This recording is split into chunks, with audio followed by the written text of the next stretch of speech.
today's video mga kabayan, napabaga na po tayo sa itong naong no.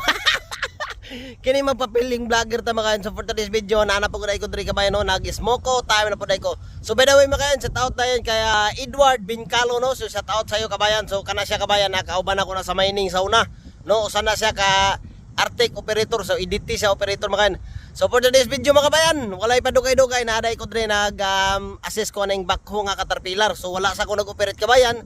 Tungod kay ipa-assess ko sa supervisor kay ipauna daw ni diri adaw. No, tungod kay busy kay na daw bisita maabot unyang hapon. So karon mga kabayan, ako diri nag-assist. So diri na punta na abtan og Ismoco mga kabayan no, sa lugar na to mga kabayan no. So inani gid ang kinabuhi namo mga kabayan diri sa abroad. So asa ra may maabtan og Ismoco mga kabayan, dito ra pud may mag-Ismoco tungod kay layo mo kaya mong opisina mga kabayan.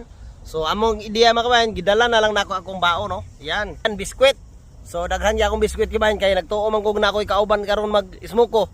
So ako ra man da isa.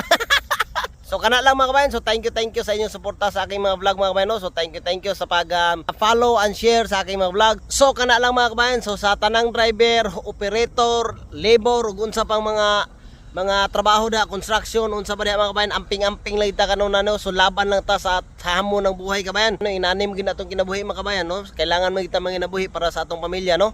So kana lang mo gid mga kabayan. So amping tagtanan. So God bless sa atong tanan.